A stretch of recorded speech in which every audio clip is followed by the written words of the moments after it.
Hello friends, good morning to all of you. In previous lecture, we have to discuss in consignment account sum number 3, Bombay Mills Limited. We have to continue this sum. Okay. Now, आगे हमने क्या discuss किया था? General entry, यानी जो Bombay mills limited है वही उसकी जनरल एंट्री आगे हमने डिस्कस किए थे. Now we have to see closing stock, calculate the closing stock account. Let's start statement of calculate the closing stock. ठीक है, आगे हमने देखा था जो जनरल एंट्री है उसके 3 लेजर अकाउंट हमें प्रिपेयर करने हैं, लेकिन उसके अलावा हमें अपने जो जनरल एंट्री में 8 नंबर की जनरल एंट्री उसके क्लोजिंग स्टॉक उसकी अमाउंट हमें फाइंड आउट करनी है. वो अमाउंट हम लोग कैसे फाइंड आउट कर सकते हैं? ये स्टेटमेंट बना के. ओके, तो देखते हैं ये स्टेटमेंट में क्या है. Statement of the calculate the closing stock particular unit rupees. Unit यानी फैन से, टीवी है, बेल से, जो भी है वो यूनिट है. ठीक है, और रुपीज. फर्स्ट हम लोग लिखेंगे ये जो हमारा कैलकुलेट द क्लोजिंग स्टॉक है उसमें फर्स्ट हम लोग लिखेंगे goods Saint on consignment account, यानी हमने यहां से जो भी गुड्स सेंड किए वो. सेकेंड नंबर है कंसाइनर्स एक्सपेंसेस, यानी यहां से हम लोग जो गुड्स डिस्पैच कर रहे हैं कंसाइनी को टू सोल्व करने के लिए उसका एक्सपेंसेस, ट्रैवलिंग एक्सपेंसेस कितना है वो एक्सपेंसेस हम लोग यहाँ पे लिखेंगे. ठीक है, यहाँ पे यूनिट नहीं होगा, ओनली रुपीज ही है. ये जो मैंने मार्क किए हैं ये सब, उसका मतलब है कि यहाँ पे कभी भी अमाउंट नहीं आएंगी. ओके, देन नेक्स्ट जो सेंड गुड्स के उसमें हम लोग ऐड करेंगे कंसाइनर्स एक्सपेंसेस, और उसमें से हम लोग लेस करेंगे एबनॉर्मल लॉस और नॉर्मल लॉस. एबनॉर्मल लॉस और नॉर्मल लॉस क्या है?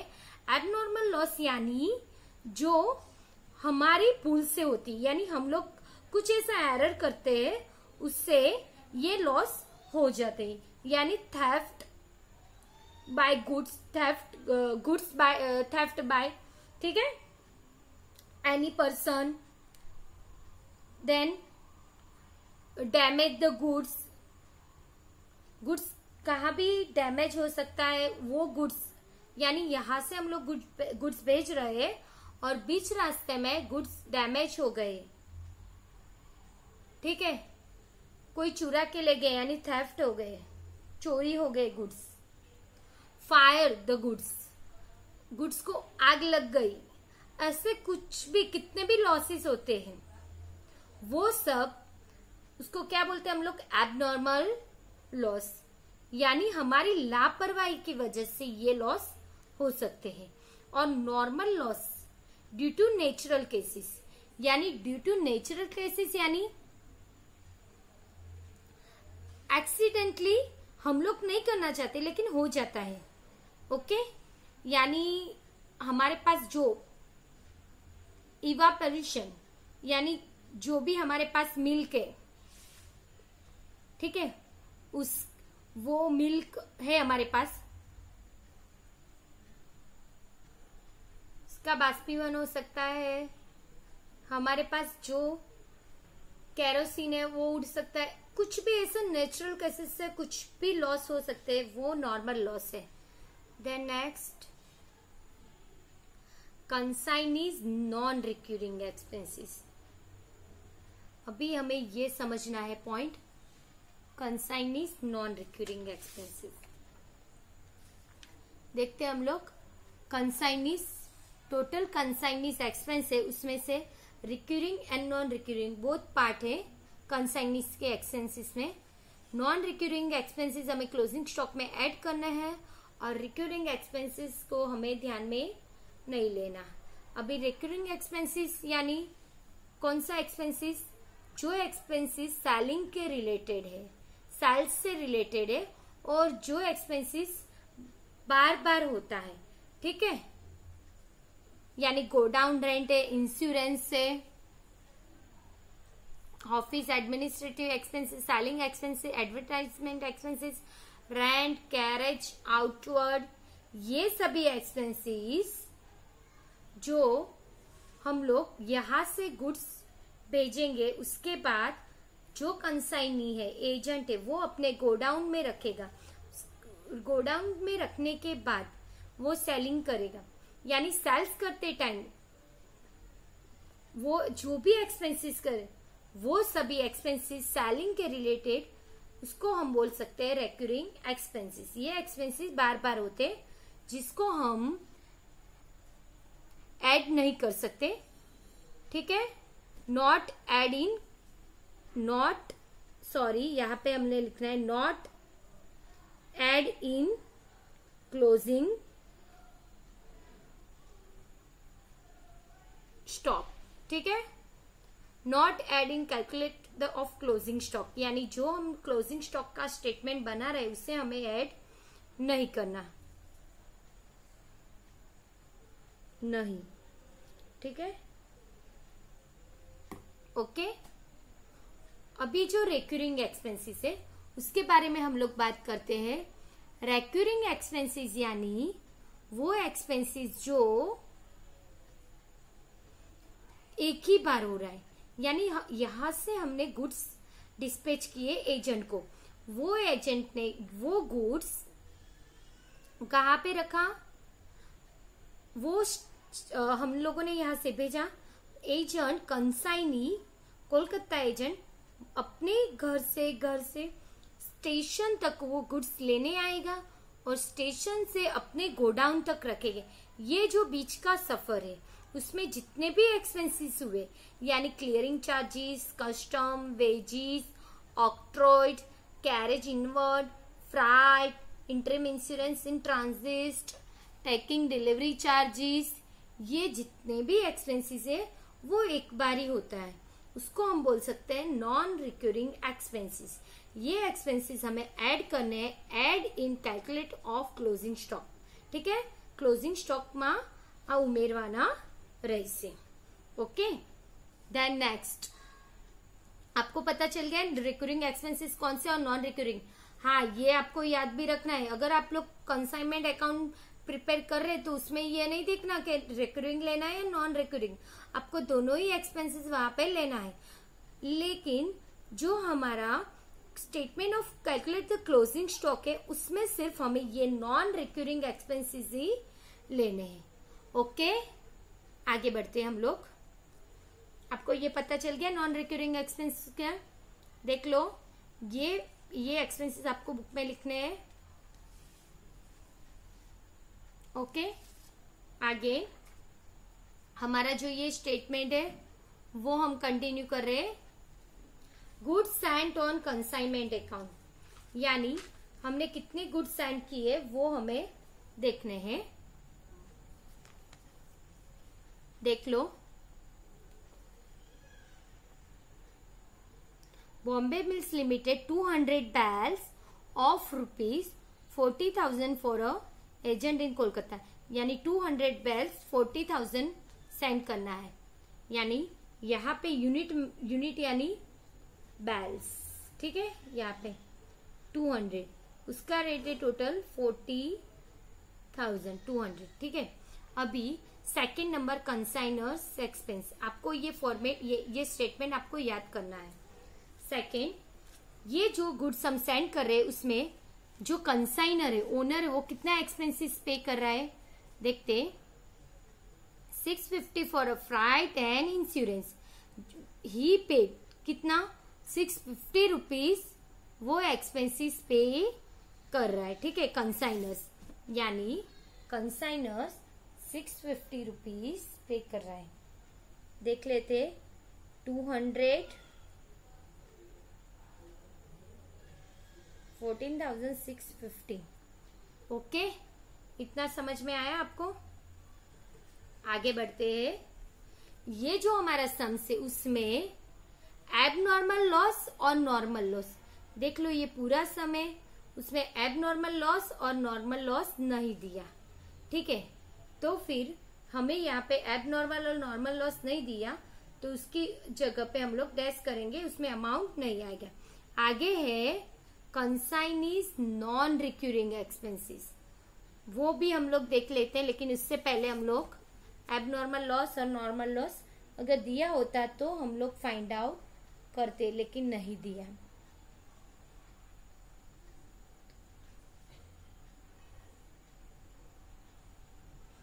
₹200। ओके, इसी तरह से हमने लिख लिया। आगे बढ़ते हैं। Saleable unit, sorry, 4th number है at consignees non recurring expenses. Non recurring मैंने आपको बताया था, जो एक्सपेंसेस एक ही बार होता है और यहाँ से स्टेशन से लेके गोडाउन, कंसाइनी अपने गोडाउन में जितने भी एक्सपेंसेस हो वो इतना ही अपने गोडाउन में जितना भी गुड्स रखे उस बीच का, उस ड्यूरेशन का जो भी एक्सपेंसेस होगा उसको हम बोल सकते हैं नॉन रिक्यूरिंग एक्सपेंसेस। तो बस हमें यही फाइंड आउट करना है इसमें से नॉन रिक्यूरिंग एक्सपेंसेस कितने हैं। ओके, देख लेते। 200 बैरल्स, ये सब ये एक्सपेंसेस है कंसाइनर के, ये हमें नहीं देखे, लेकिन कंसाइनीज के एक्सपेंसेस देखते हैं, ये रहे। 500 paid for a carriage and wages, ये एक्सपेंसेस कितने हैं? ये कंसाइनीज के एक्सपेंसेस है, लेकिन नॉन रिक्यूरिंग है या non recurring. Okay, godown rent है, इंश्योरेंस है, सन्ड्री एक्सपेंसेस है। ये सभी एक्सपेंसेस कौन से हैं? ये सब कंसाइनीज की है, लेकिन इसमें आधे नॉन रिक्यूरिंग है और आधे रिक्यूरिंग है, लेकिन हमें सिर्फ नॉन रिक्यूरिंग लेने हैं। तो इसमें से गोडाउन और कैरेज देख लो, आपको मैं फिर बता रही हूँ। आपको ये जो एक्सपेंसेस है इसमें कैरेज, क्लियरिंग चार्ज है, कस्टम, वेजेस, ऑक्टर, ये सब नॉन रिक्यूरिंग है। ठीक है, गोडाउन रेंट ये सब हमें नहीं लेने। ओके, तो देखो कैरेज एंड वेजेस हमें लेने, godown rent, insurance, sundry expense ये हमें नहीं लेने। यानी कि जो सेलिंग्स के रिलेटेड जो भी एक्सपेंसेस है, हम लोग सेल्स कर रहे हैं उसके रिलेटेड जितने भी एक्सपेंसेस हमें नहीं लेने। तो फिर हमें कितने लेने? 500 लेने हैं। कैरेज एंड कौन सा वाला? Carriage and wages. ओके, मैं यहाँ पे लिख लेती हूँ कैरेज एंड वेजिस, जिससे आपको पता चल सके यही एक्सपेंसेस मैंने लिए हैं। ठीक है, 200 इसका टोटल होगा, हम लोगों ने लिख लिया है टोटल 15,150। ओके, समझ में आपको आ गया?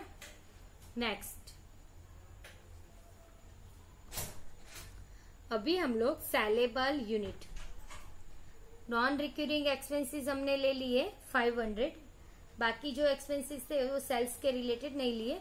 सेलेबल्स यूनिट यानी जो बेल्स हमने सेल्स किए वो हमें नहीं लेने।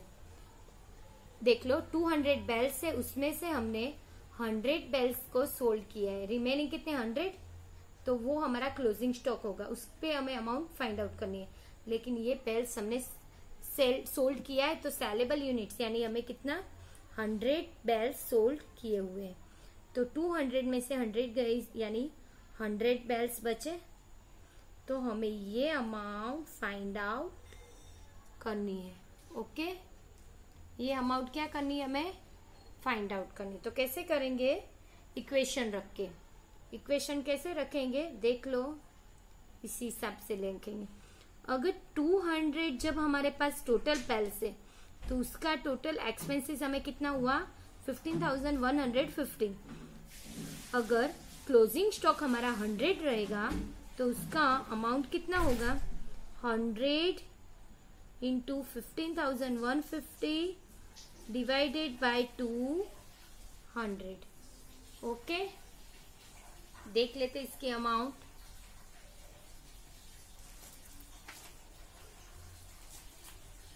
$100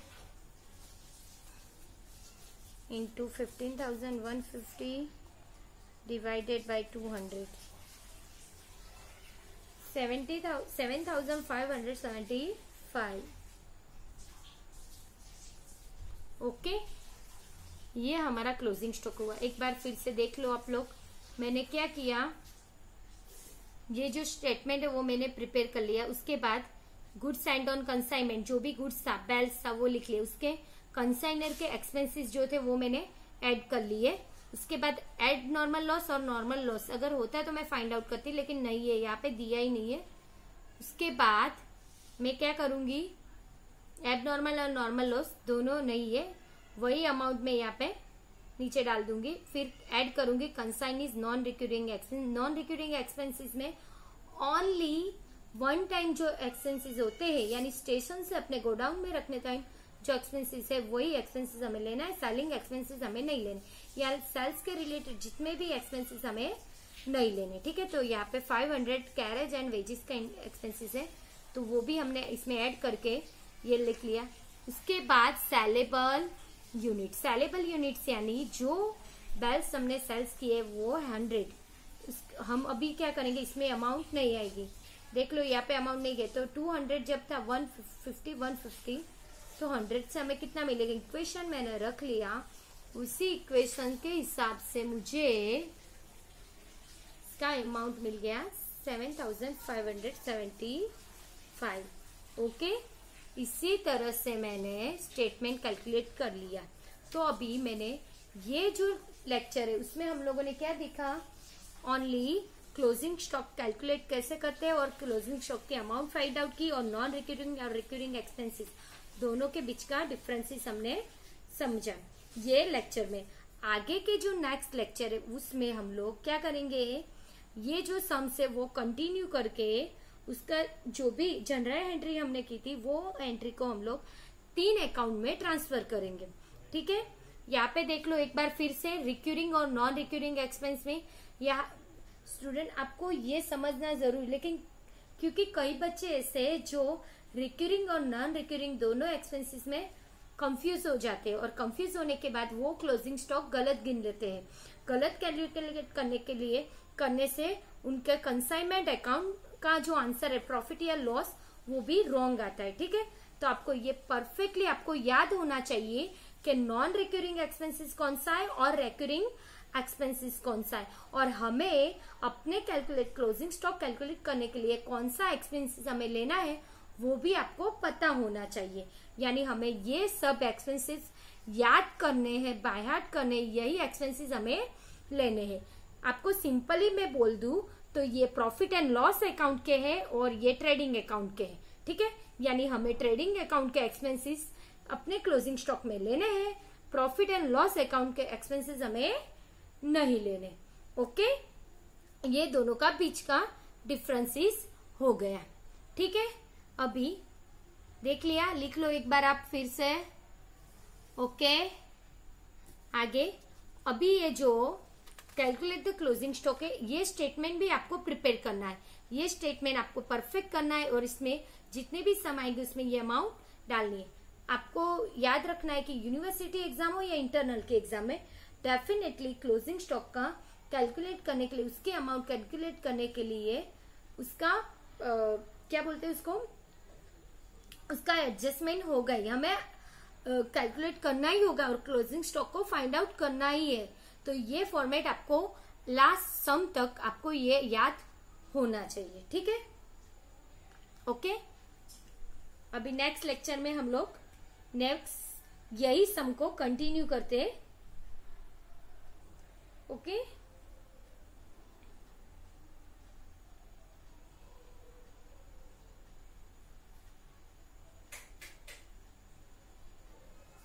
थैंक यू।